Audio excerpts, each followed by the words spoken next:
ٹھیک ہے. سب سے پہلے دعا ہے کہ بانیان صف اعضا کی یہ صف اعضا اپنی پاک بارگاہ میں سے شرف قبولیت عطا فرمائے اور پروردگار عالم مرحوم صابر حسین صاحب کے درجات بلند فرمائے اور قائد ملت جعفریہ آقا موسوی کے درجات بھی بلند فرمائے اور ذاکر آل ابا میرے بھائی ذاکر تنویر الفت صاحب کے بھی درجات بلند. ذاکر سمر عباس کے مال درجات.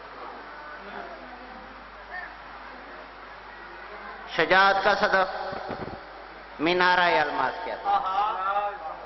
شجاعت کا صدف مینارہ الماس کہتے ہیں اور غریبوں کا سہارا بے کسوں کی آس کہتے ہیں. اور یزیدی سازشیں جس کے علم کی چھاؤں سے لرزیں اسے ارض و سما والے سخی عباس کہتے ہیں. بس اسی کو میرے فضائل کا حصہ سمجھیں.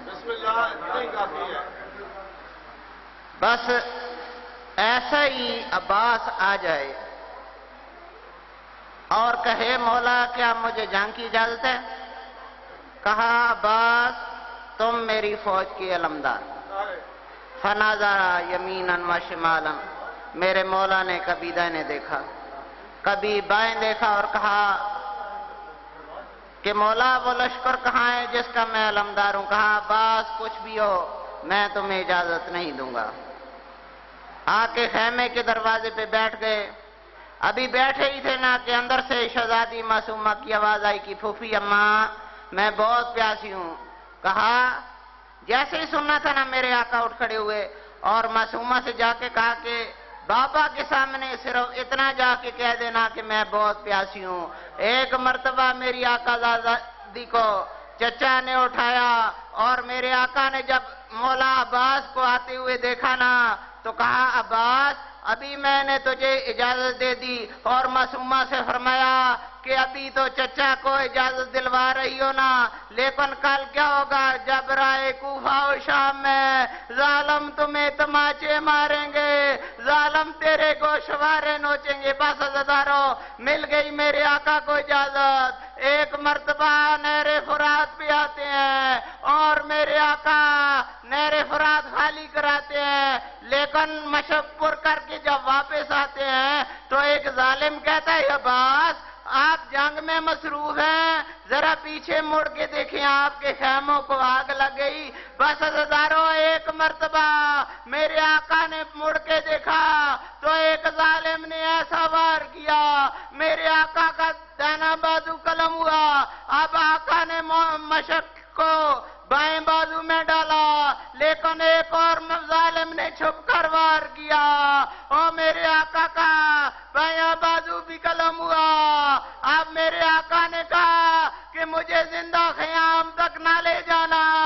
تو جب میرے آقا نے ایسا جملہ کہا تو ایک گرز بروار آیا. میرے آقا دین پہ سنبھل نہ سکے. ایک مرتبہ آواز دی مولا میری مدد کو آئیے. ادھر سے میرے آقا کے ہاتھ کمر پہ آئے اور کہا اعلان ان کا سرزاری اور بی بی سے کہا تھا کہ ابھی تو چچا کو اجازت دلوا رہی ہو نا لیکن رائے کوفہ و شام میں ظالم تمہیں تماچے ماریں گے، ظالم تیرے گوشوارے نوچیں گے.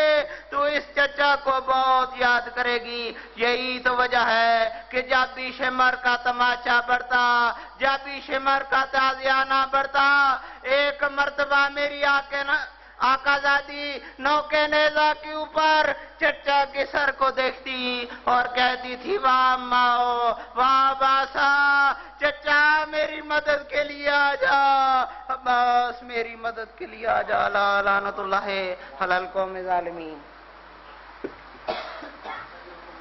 ماشاءاللہ مالک کائنات مجلس اعضا کو منظور و مقبول فرما.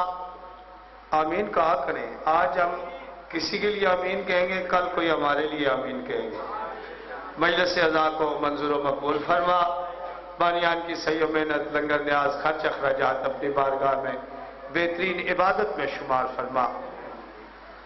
آپ میرے خیال میں ساؤنڈ کی آواز ٹھیک ہے، ایکو کم ہوئی ہے جی؟ ٹھیک ہوگی، چلو جی ٹھیک ہوگی۔ تو یہ پچھلے دنوں میں ذاکر تنویر حسین الفت وہ انتقال کر گئے ہیں، اور ذاکر سمر عباس قرائش صاحب آپ کے یہاں آیا کرتے تھے 15 کو آپ کے پاس، تو وہ انتقال کر گئے ہیں۔ ذکر پاک کا صدقہ مالک ان کے درجات بلند فرما۔ بانیان کے جتنے مرحومین، آپ کے مرحومین، ہمارے مرحومین یہ جہان فانی چھوڑ گئے ہیں، ذکر پاک کا صدقہ مالک سب کے درجات کو بلند فرما۔ مالک ہمیں صحیح معنوں میں محمد و آل محمد کی سیرت پہ چلنے کی توفیق عطا فرما۔ مالک ہمارے آباء و اجداد، ہمارے اساتذہ اور محسنین اور ہمارے اپنے مالک گناہ صغیرہ و کبیرہ معاف فرما۔ چونکہ یہ مانگنے کا دربار ہے بابا جی، یہاں جتنا سر جھکا کے مانگو گے اتنی بڑی خیرات ملے گی۔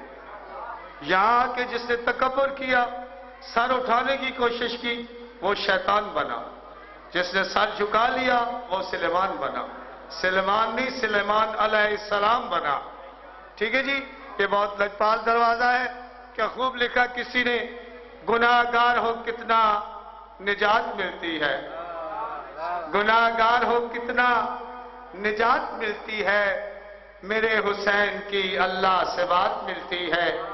بتا گیا ہے یہ فطرس جہاں کو اس در سے، نصیب میں جو نہ ہو وہ خیرات ملتی ہے۔ ذاکر جناب ریاست حسین کھوکھر۔